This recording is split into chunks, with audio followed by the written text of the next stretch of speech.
क्या बॉल्डनेस का एक बड़ा रीजन मेडिसिन भी हो सकती हैं? क्या आपने भी कभी फील किया है कि बालों का चला जाना अपनी आइडेंटिटी का एक हिस्सा खोना जैसा लगता है? अगर हाँ, तो आज की जर्नी आपके लिए एक नई होप और इंस्पिरेशन बन सकती है।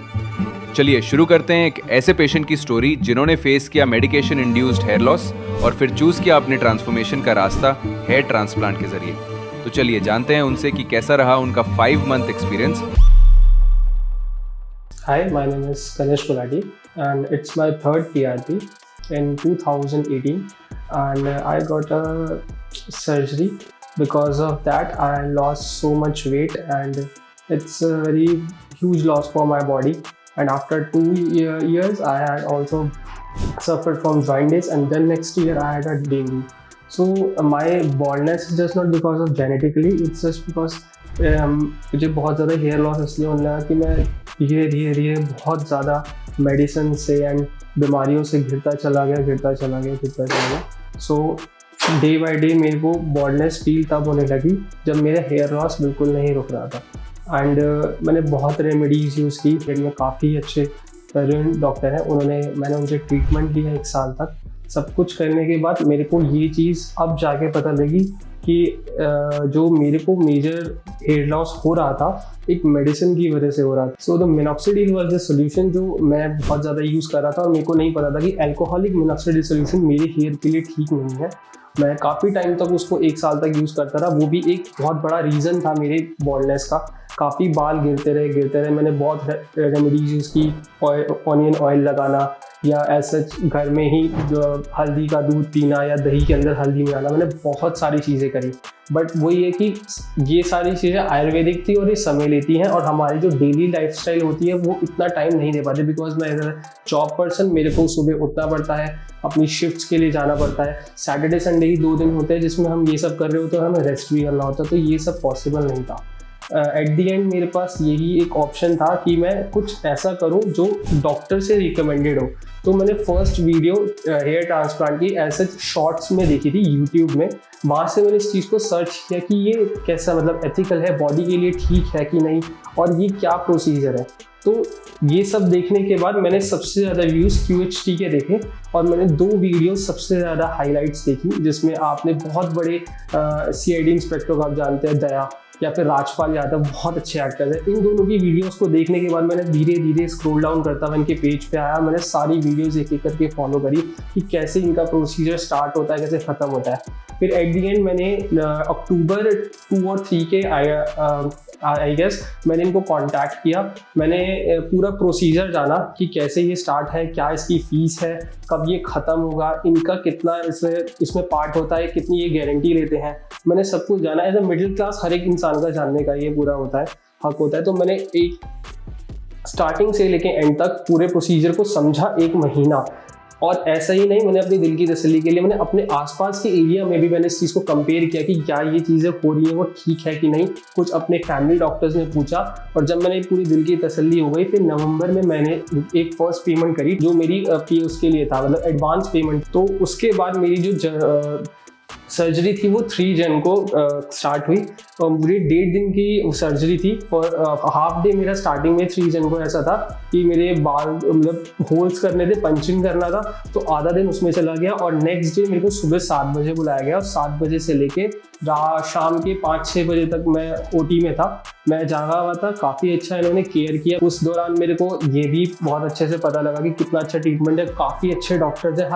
हर 15 मिनट में वो डॉक्टर्स मेरे को पूछ रहे थे कि एवरीथिंग इज ऑल राइट, कोई प्रॉब्लम तो नहीं है, या फिर सर्जरी में कोई दिक्कत तो नहीं हो रही है। जब ये सारा प्रोसीजर हो रहा था तो मेरे को काफ़ी घबराहट थी, पेन था, but it's a part of a procedure. तो होता है ना कि मतलब आपको थोड़ा बहुत तो कुछ अब करने के लिए दर्द तो सहना पड़ेगा, तो ठीक है, वो एक प्रोसीजर का पार्ट था। बट उसमें मेरे को रिलैक्सेशन ये था कि हर वक्त मेरे आसपास एक नर्स या एक अटेंडेंट था जो मेरे को बता रहा था कि सर आपको परेशान होने की जरूरत नहीं है, जहाँ पे भी ऐसा लगे कि कुछ प्रॉब्लम है हम आपको पूरा सर्जरी को वहीं रोक देंगे। तो बहुत फ्रीक्वेंटली वो सारी चीज़ें हुई। एक चीज़ मुझे बहुत अच्छी लगी, स्टार्टिंग के 3 मंथ बहुत अच्छा फॉलोअप दिया गया, जो मैं अभी भी अप्रिशिएट रियलिटी करता हूँ। कि फरवरी में जब मेरी फर्स्ट PRP हुई, फरवरी से लेकर अप्रैल तक मेरे को रोज रेगुलर कॉल्स आते थे कि सर आपकी PRP हो गई है, आपका कैसा चल रहा है, रेगुलर फॉलोअप से मेरा मतलब ये भी है कि हर 2 हफ्ते में मेरे को अपने सर की फोटो खींच के भेजनी पड़ती थी कि हाँ अभी मेरा इतना है, अभी इतना है। फर्स्ट जब मेरा PRP हो गई थी फरवरी में, तो उसमें भी पूरा एक मेडिकल प्रोसीजर होता है जिसमें वो मेडिसिन प्रोवाइड करते हैं, बताते हैं कब आपको किस टाइम तक मेडिसिन लेनी है, कब आपको लगाना है, कुछ चेंजेस तो नहीं आ रहे, कोई डैंड्रफ तो नहीं है। यहाँ पे मैंने स्टार्टिंग में एक चीज़ पॉइंट आउट की थी कि मिनॉक्सिडिल एक सोल्यूशन है जो मेरे को एल्कोहलिक स्टार्टिंग में भी बहुत ज़्यादा प्रॉब्लम कर रहा था। मैंने फरवरी स्टार्टिंग में फर्स्ट PRP में मैंने इस चीज़ को फिर से उठाया और बोला कि सर मैंने इस बार सर्जरी के लिए पेमेंट किया और मेरे को फिर वही इश्यूज आ रहे हैं। तो अच्छे से मेरी बात को सुना, मेरी एक वीडियो सेशन हुआ एक डॉक्टर के साथ, उन्होंने मेरी पूरी मेडिकल हिस्ट्री जानने के बाद प्लस ये जानने के बाद कि मेरे को क्या प्रिस्क्राइब किया गया है, उन्होंने पर्टिकुलरली इस चीज़ को पकड़ा और बोला कि आपको मिनॉक्सिडिल सोल्यूशन अल्कोहलिक फ्री लगाना चाहिए।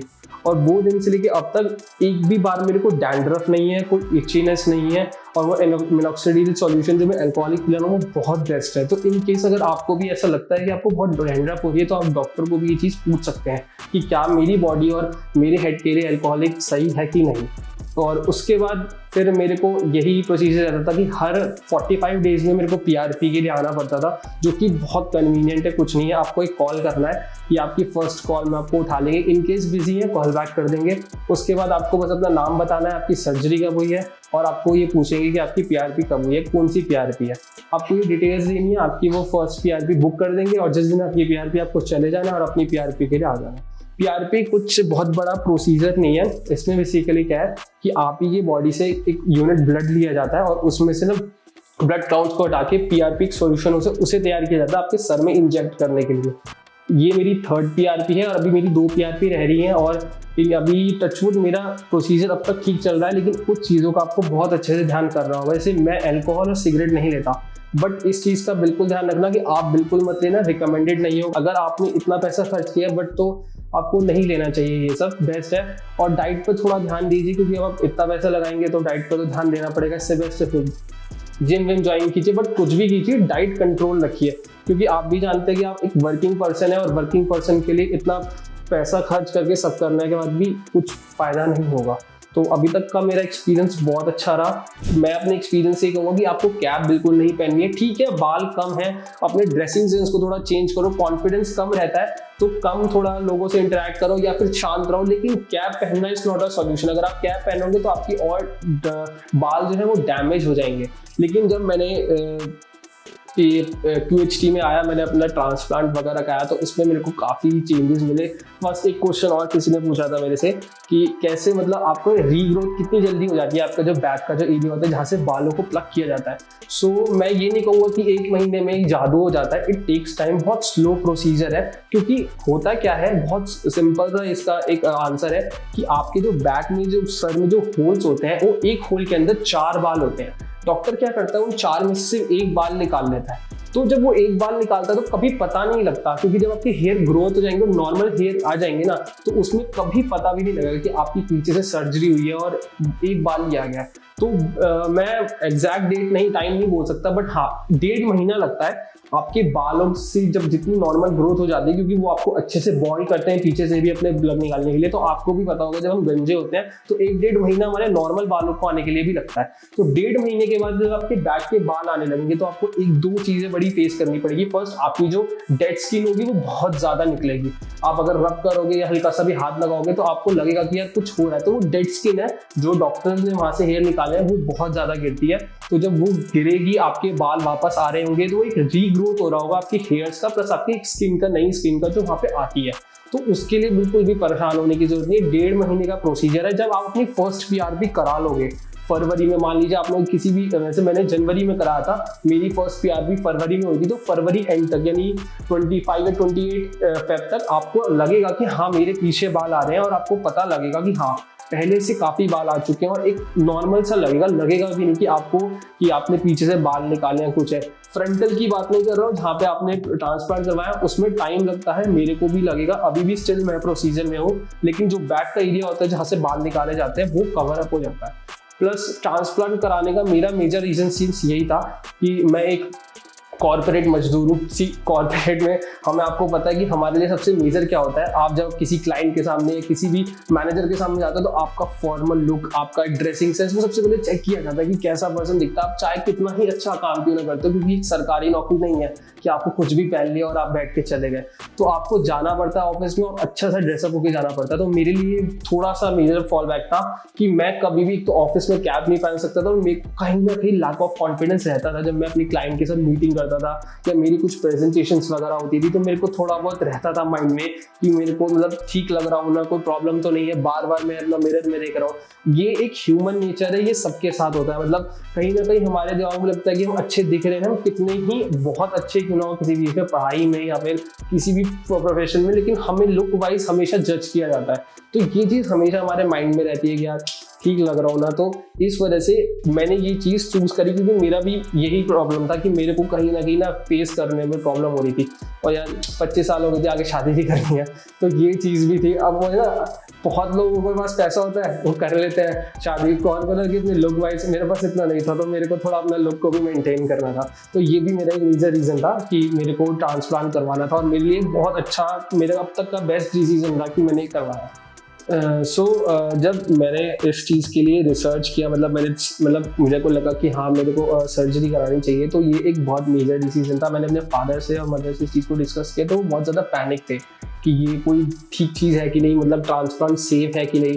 मेरे फादर इस चीज़ मेडिकल बैकग्राउंड से बिलोंग करते, बट ऐसे उनको इन चीज़ों की नॉलेज नहीं थी। तो एट दी एंड मेरे को ही देखना था, क्योंकि होता है ना घर का बड़ा लड़का है, उसी को सारा मैनेज करना है। तो और एट दी एंड मेरे को ही अपने सर्जरी के लिए सारे कैश वगैरह सब कुछ अरेंज करना था इस तरीके से कि मेरे फादर पे भी ज़्यादा बर्डन ना आए। तो मेरे को 1 महीना लगा और मेरी रिसर्च कुछ इस तरीके से स्टार्ट हुई कि मैंने पहला जो क्लिनिक देखा था, वो मैंने ऐड देखा था, वो मैंने गुड़गांव में एक क्लिनिक है, I don't know the name, ऐसा नहीं कि मैं रिवील नहीं करना चाहता, जस्ट मेरे को नाम ही नहीं पता। मैंने उनका एक ऐड देखा था और वहाँ पे भी मैंने एक सेलिब्रिटी का ही शॉर्ट्स में वीडियोज में यूट्यूब में वीडियो देखी थी शॉर्ट्स के अंदर। तो वो बता रहे थे कि क्या प्रोसीजर होता है, कैसा होता है। तो मैं उस चीज़ को फिर यूट्यूब पे देखने लगा कि क्या ये सही है कि नहीं। तो मेरे को एक टर्की करके कंट्री है, उसके बारे में पता लगा यूट्यूब पे कि वो बहुत फेमस है इस चीज़ के लिए, ट्रांसप्लांट के लिए। लोग ज़्यादातर ट्रांसप्लांट वहाँ से कराते हैं। तो फिर मैंने ट्रांसप्लांट के बारे में गूगल से बहुत अच्छे से पढ़ा कि मतलब क्या प्रोसीजर है, कि ये रियल है कि नहीं, मतलब हमारे असली बाल होते हैं। बिल्कुल मेरे को भी स्टार्टिंग में लगता था कि वो एक मतलब नकली बाल लगाते हैं, वो असली नहीं होते। और फिर मेरे को ऑनगोइंग प्रोसेस में ये भी नहीं पता था, मेरे को लगता था कि जहाँ से बाल लगाए हैं निकाले हैं वहाँ से वापस आ जाएंगे। बट आगे जाके जब मैंने QHT को यहाँ पे विजिट किया तो डॉक्टर ने मुझे एक्सप्लेन किया जो बाल हमने निकाल लिया वो वापस नहीं आएगा, वहाँ पे रीग्रोथ नहीं होगी, बट वो एरिया कवर हो जाएगा। तो ये चीज़ भी मुझे नहीं पता थी। तो अपनी इस रिसर्च में मेरा फर्स्ट एक्सपीरियंस वो गूगल पर सर्च करना टर्की के बारे में कि वो बहुत फेमस है सिर्फ पर्टिकुलर इस कंट्री के लिए, कि वहाँ ट्रांसप्लांट बहुत ज़्यादा होते हैं वो। फिर मैंने दिल्ली और गुड़गांव में कुछ क्लिनिक्स देखे। फिर उन दोनों को कंपेयर करने में QHT में मेरे को 2-3 चीज़ें ऐसी लगी जो मुझे उनसे बेटर लगी। वो ये थी कि फर्स्ट मेरे को ये थोड़ा कॉस्ट इफेक्टिव लग रहा था एज कम्पेयर टू उनके। वो तो सी अब मैं मिडिल क्लास हूँ, मैं हमेशा वही सोचूंगा जो मेरे लिए बेस्ट होगा और मेरे को कम पैसों में ज़्यादा चीज़ें मिलेंगी। तो QHT में मेरे को 5 PRPs थी, फॉलोअप्स थे, मैंने उनसे बात करी, मैंने उनका पूरा प्रोसीजर जाना कि वो कैसे करते हैं, फिर मैंने उनको QHT से कंपेयर करा। तो मेरे को 1-2 चीज़ें जो बेस्ट लगी, फर्स्ट PRP, सेकंड हर रोज़ फॉलोअप। व्हाट्सएप पे आपको अपनी वीडियोज डालनी है, फोटोज डालनी है और हर 1-2 हफ्ते में आपको कॉल करेंगे, एक रिमाइंडर के लिए मैसेज जाएगा कि आपका PRP आ गया। तो ये उनका पूरा सपोर्ट सिस्टम उनका पूरा तैयार था। उनका एक BPO जिसे कहते हैं कि हर वक्त कॉल करना, हर चीज़ के लिए अपडेट करना, ये चीज़ उनकी पूरी रेडी थी पहले से। तो ये मेरे को बहुत अच्छा लगा। फिर मैंने बताया था स्टार्टिंग में आपको कि मैंने कुछ सेलिब्रिटीज़ की वीडियो देखी जैसे राजपाल यादव और दया, तो मुझे पता लगा कि वो भी यहाँ पर ऑलरेडी आ चुके हैं। बहुत मेजर चीज़ बताना चाहूँगा, आप QHT यूज़ करें या whatever clinic you use, after surgery there is a bandage जो आपके फोरहेड पे लगाई जाती है। ऑलवेज रिमेंबर कि उस बैंडेज को नहीं हटाना चाहिए until and unless you get a call from a doctor और from a support। जब तक आपको कॉल करके बोला ना जाए कि उसको बैंडेज को रिमूव करना है, उसको नहीं रिमूव करना चाहिए। द रीज़न इज जब वो बैंडेज लगाई जाती है it's because there was a swelling on your forehead, क्योंकि अब आपके इम्प्लांट्स हुए हैं। तो जब इम्प्लांट्स होते हैं आपको भी पता है कि आपको कोई चीज़ चुभती है तो हल्का सा स्वेलिंग आती है। और आपको बहुत सारे वो डिपेंड करता है कि आपको 3000 ग्राफ्ट्स लगे हैं या 3500 ग्राफ्ट्स लगे तो उसमें एक स्वेलिंग आती है सर में हल्का सा, वो नॉर्मल चीज़ है, it's not a big reason, मतलब बहुत बड़ी चीज़ नहीं है वो। तो उसके लिए आपको एक फोरहेड पे हमेशा एक बैंडेज लगाई जाती है, वो आपको कभी रिमूव नहीं चाहिए अंटिल अनलेस आपका डॉक्टर आपको रिकमेंड करे या फिर आपको टाइम के बाद।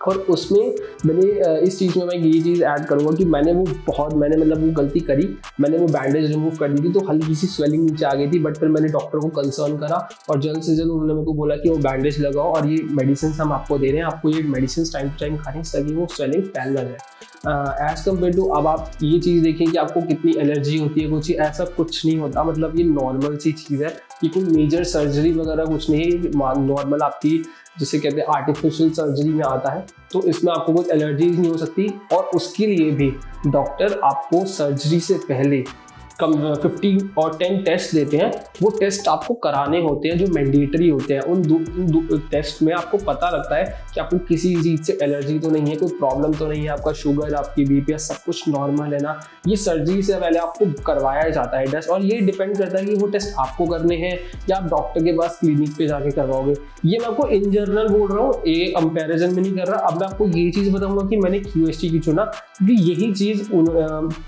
मैंने जब किसी दूसरी क्लिनिक से पूछी थी तो उन्होंने मेरे को ये बोला कि नहीं, आपको हमारे पास आना पड़ेगा, पहले वो टेस्ट कराने पड़ेंगे, फिर हमें पता लगेगा कि आपकी सर्जरी कब हुई, जो मेरे लिए थोड़ा सा हेक्टिक था।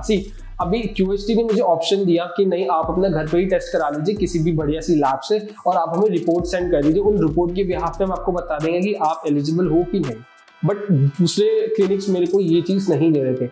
एंड रही बात टेक्नोलॉजी की, तो QHT जो बेसिकली जो नाम है ये एक टेक्नोलॉजी ही है जो QHT यूज़ करता है, और जो बाकी क्लिनिक्स है वो FLU टेक्निक यूज़ करते हैं, FUE टेक्निक यूज़ करते हैं।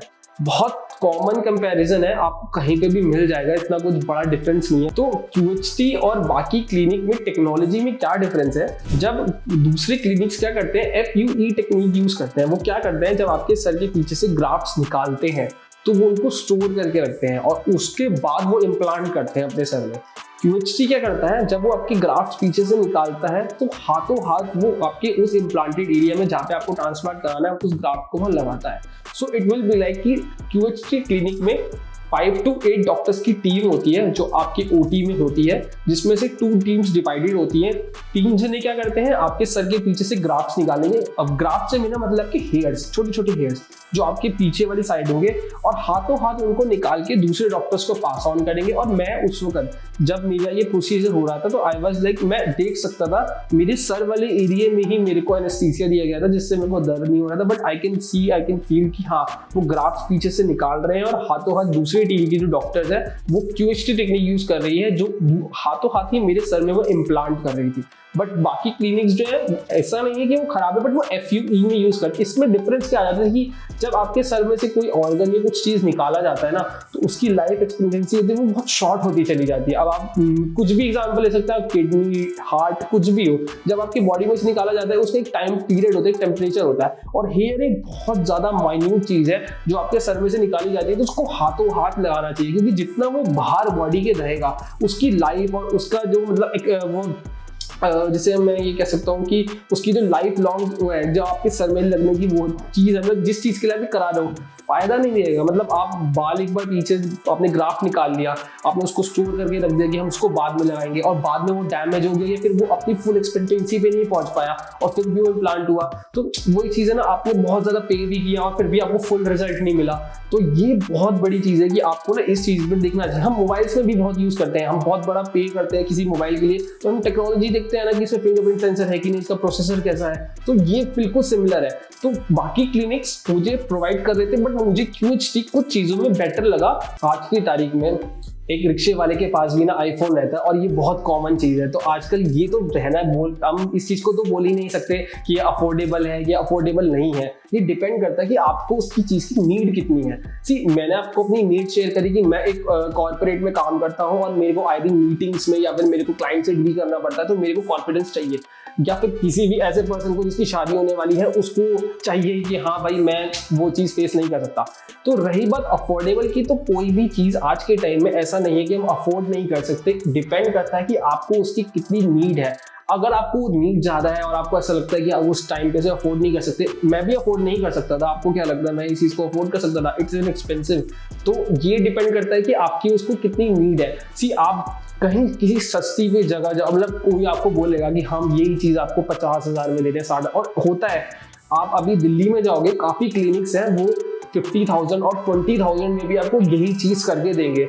तो फर्क तो पड़ जाता है ना कि 60,000 का फोन और 20,000 का फोन है, चाहे सेम कंपनी हो, आप खुद भी फर्क करते हो। मतलब लोग बाग इतनी से कहते हैं कि 50,000 का iPhone 13 है और फिर भी उनको कोई यूज नहीं है iPhone 15 का, बस एक डायमेनिक की वजह से कि हाँ उसका AI चिप बहुत अच्छा होगा, फिर भी पैसे खर्च करते हैं। तो जब आप एक फोन जैसी चीज पे, किसी भी ऐसी चीज पे जो आगे आपकी यूज नहीं आने वाली, उस पर इतना मेजर खर्च कर सकते हो, तो क्यों नहीं अपने बालों पे, जो कि आपको लाइफ लॉन्ग आपका साथ देने वाले हैं और आपको अच्छा दिखाने वाले हैं। ऐसा तो है नहीं कि वो आगे जाके टूट जाएंगे, क्योंकि ये सबके नॉर्मल और नेचुरल हेयर है। मतलब एक बार आपकी रीग्रोथ हो गई, अच्छे से नॉर्मल हो गया प्रोसीजर, 1 साल बीत गया, तो आप कभी भी फिर से गंजे हो सकते हो। जो भी आपको लुक क्रिएट करना है वो आप कर सकते हो। तो अफोर्डेबल में मैं फिर से ये बोलूंगा, ये डिपेंड करता है आपकी नीड पे। QHT आपको अफोर्डेबल इसलिए क्योंकि वो आपको प्रॉमिस करता है कि जो वो रिजल्ट दे रहा है ना वो आपको दिखेगा। आप खुद देख सकते हैं अभी मेरे बाल, मैं आपको पुरानी, इस वीडियो के दौरान आपको पुरानी फोटोज में दिखाई जाएंगी जिसमें मेरे बाल यहाँ पे बहुत ज्यादा कम थे, प्लस मेरे बैक में बहुत ज्यादा कम थे, सिर्फ इस वजह से क्योंकि मैं बहुत ज्यादा बीमार हो चुका था एक टाइम पे और मेरे को इतनी मेडिसिन लेनी पड़ती थी कि मेरे साइड इफेक्ट्स मेरे बालों पे पड़ा। लेकिन अभी आप देख सकते हैं मेरी डेंसिटी कम है, क्योंकि स्टिल मैं अभी प्रोसीजर में हूँ। मेरे को अब ये बोला गया कि अराउंड अक्टूबर और नवंबर, जब इस ईयर के अक्टूबर नवंबर में मेरे बालों की डेंसिटी बहुत अच्छी हो जाएगी और मेरे को लगता भी है हो जाएगी, क्योंकि अब तक जो मैंने ग्रोथ देखी है वो मेरे को बहुत अच्छा लगा। और प्रॉमिस करता हूं, मतलब इसलिए कि मेरे को रिजल्ट्स दिखे हैं। मैंने डैंड्रफ बिल्कुल भी नहीं है। मैंने अब तक देखा कि मेरे को पहले बहुत डैंड्रफ रहती थी और मेरे को अभी बिल्कुल भी डैंड्रफ नहीं है। तो अफोर्डेबल के टाइम पे हाँ ये बहुत अफोर्डेबल चीज़ है, क्योंकि आपको रिजल्ट प्रोवाइड कर रही है। अब आपको कोई चीज़ रिजल्ट दे रही है ना, तो आपको ये नहीं देखना चाहिए वो 10 रुपये महंगी है 10 रुपये सस्ती है। एंड एट लास्ट मैं इस चीज़ को ऐसे क्लोज करूँगा कि मेरी जर्नी अब तक, देखो इसमें मैं आपको क्या ही बोलूँ कि हर चीज़ की एक पार्ट होता है, जर्नी होती है। मेरे को बहुत अच्छा रहा, मेरे को पता लगा कि कैसे एक नया एक्सपीरियंस रहा कि हाँ ट्रांसप्लांट भी एक ऐसी कोई चीज़ है जो बालों को लग सकती है। मेरे को पहले नहीं पता था कि मतलब ट्रांसप्लांट भी हो सकता है, पीछे के बाल ऊपर लगाए जा सकते हैं, ये सब। तो एक नया एक्सपीरियंस था जो कि अगर आपको ज़रूरत है तो आपको ज़रूर करना चाहिए। और अब तक का मेरे को स्टार्टिंग में मेरे को पेन हुआ, सी मैं हर एक चीज़ शेयर करूंगा, ये कोई वीडियो नहीं है कि जिसमें आपको बता रहा हूँ कि QHT बहुत बेस्ट है। ये मेरा एक्सपीरियंस रहा है अब तक का, वो शेयर कर रहा हूँ। तो मेरे को ऐसा टाइम भी था मार्च और अप्रैल में जहाँ पे आपको बहुत ज़्यादा हेयर फॉल हुआ। हेयर फॉल इसलिए कि आपको लगेगा कि आपने ट्रांसप्लांट कराया और आपको कुछ पता भी नहीं लग रहा, बहुत हेयर फॉल होता है और आप बहुत ज़्यादा पैनिक हो जाते हो। मैं भी पैनिक हुआ था, बट मेरे को बहुत अच्छे से इनके जो सपोर्ट है उन्होंने मेरे को कॉल करके बताया, सर आप बिल्कुल भी डिस्टर्ब मत होइए, बिल्कुल भी स्ट्रेस मत लीजिए। ये चीज़ मैं आपसे भी शेयर करूँगा कि कभी भी ट्रांसप्लांट कराने के बाद स्ट्रेस नहीं लेना चाहिए अपनी लाइफ में। ठीक है आप एक कोई भी जॉब करते हो उसमें काम होता है, बट स्ट्रेस मत लो, क्योंकि कोई फायदा नहीं है। थोड़ा बहुत स्ट्रेस ठीक है, लेकिन अब ज्यादा स्ट्रेस लोगे सोचिए कि मेरे बाल टूट रहे हैं या ट्रांसप्लांट करा, पैसों में आग लग गई, कुछ नहीं भाई। अब लगा लिया तो प्रोसीजर का वेट करो, धीरे धीरे ही होता है। एक दिन में भी बाल नहीं गायब हुए थे आपके। आपका जो प्रोसीजर था बाल टूटने का, कम से कम 1 साल का प्रोसीजर था। 1 साल के अंदर आप गंजे हुए थे, तो वापस आने के लिए भी तो कम से कम उसको 1 साल दो। तो धीरे धीरे ही मेरे को रिजल्ट मिला, अफोर्डेबल भी लगा मेरे को, क्योंकि रिजल्ट कमिटमेंट था इनका। प्लस अब तक मेरे को सिर्फ 2 महीने ऐसे थे, मार्च एंड अप्रैल, क्योंकि इस ईयर की स्टार्टिंग में मैंने करवाया था। तो मेरे को मार्च और अप्रैल में ऐसा लगा कि काफ़ी हेयर लॉस हो रहा है, कुछ प्रॉब्लम्स आ रही है, मैं चीज़ें मैनेज नहीं कर पा रहा। कभी कभी ऐसा होता था मैं ऑफिस की वजह से अपनी टाइम पे दवाई खाना भूल जाता था, आगे पीछे हो जाता था। ऐसा कुछ नहीं है, एक दिन भूल गए या स्किप हो गया कोई नहीं, ऐसा कुछ मेजर नहीं है। बट आप अपनी दवाई खा रहे हो, आपकी लाइफ में कंसिस्टेंसी है मेडिसिन लेने की और लगाने की। प्लस आपको सबसे मेजर चीज़ जो मैं आपको सबको बोलूँगा, डाइट को थोड़ा कंट्रोल करना। मतलब आप बाहर का थोड़ा स्पाइसी मत खाओ, अवॉइड करो तो ज़्यादा बेटर है, क्योंकि जो ऑयली फूड होता है ना वो सबसे ज़्यादा आपका कोलेस्ट्रॉल बढ़ाता है और आपकी हेयर लॉस में प्रॉब्लम करता है। अभी आपने ट्रांसप्लांट कराया तो डॉक्टर्स जाने से पहले जब आप यहाँ से जाते हो, आप जब आते हो तो आपसे एक फॉर्म फिल कराते हैं, पूछते हैं कि आप सिगरेट, अल्कोहल या फिर आपकी डाइट कैसी है, और वो आपको यही रिकमेंड करते हैं। और मैं भी यही करूँगा कि डाइट मैं बहुत खाता हूँ। मैं पंजाबी हूँ और हमारे घर में हर वीकेंड में बटर चिकन बाहर का कुछ ना कुछ चलता रहता है। तो एट द एंड में मैंने बहुत कंट्रोल किया है सिर्फ इसलिए क्योंकि मैंने ट्रांसप्लांट की तरफ अपना एक कदम बढ़ाया ये जानने के लिए कि मुझे अपने बाल चाहिए। आप भी जिम जाते हो, फोकस करते हो, हर महीने पैसे देते हो ना, तो फिर जब वो डाइट कंट्रोल करने के लिए जिम जाने के लिए हाँ क्यों नहीं। और बहुत ज़्यादा नहीं करना, ऐसा नहीं कह रहा हूँ कि आपको छोड़ देना है, हफ्ते 2 हफ्ते में एक बार चलेगा, लेकिन हाँ थोड़ा कंट्रोल करो, घर के खाने पे ज़्यादा फोकस करो। ऐसा कुछ हेल्दी नहीं खाना, बस नॉर्मल रखनी है डाइट को कि आपके बालों पे उस चीज़ का कोई इफेक्ट ना पड़े। अब तक मेरा तो यही रहा कि मैंने काफ़ी बाहर का कम खाना शुरू कर दिया, जबकि मैं बाहर रहता हूँ। मैंने बहुत कम खाना शुरू कर दिया, घर में ही मैंने मेड लगा रखी है मैंने फ्लैट पे, और वही मेरे को घर का खाना बना के दे दिया। नहीं तो मेरा आए दिन ब्लिंकिट, ज़ोमैटो यही चलता था, बट मैंने उस चीज़ को काफ़ी रोका और मेरे को उससे काफ़ी प्रॉमिसिंग रिजल्ट्स मिले हैं। होप आपको मेरी ये वीडियो काफ़ी हेल्पफुल लगी होगी और आपको इस जर्नी को स्टार्ट करने के लिए आपको मदद करेगी। मैं बहुत ही जल्दी आपको एक नेक्स्ट वीडियो के साथ मिलूंगा, जिसमें आपको मैं बताऊंगा कि मेरे अब तक का ग्रोथ क्या रहा, मेरे अब से लेकर नेक्स्ट PRP तक। अब मेरी नेक्स्ट PRP अराउंड जुलाई के एंड में होगी, तो जुलाई एंड में आपको मिलते हैं और मैं आपको बताता हूँ कि मेरा क्या।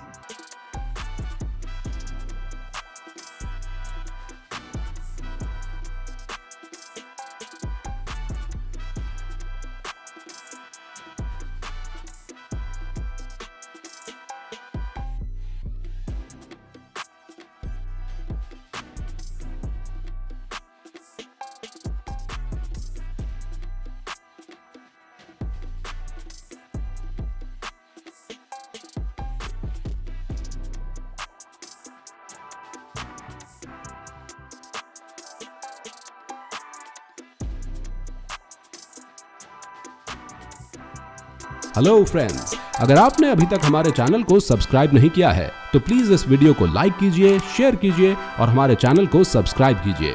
और ध्यान रहे बेल आइकन दबाना ना भूलें, जिससे हमारे हर वीडियो का अपडेट आपको समय समय पर मिलता रहेगा।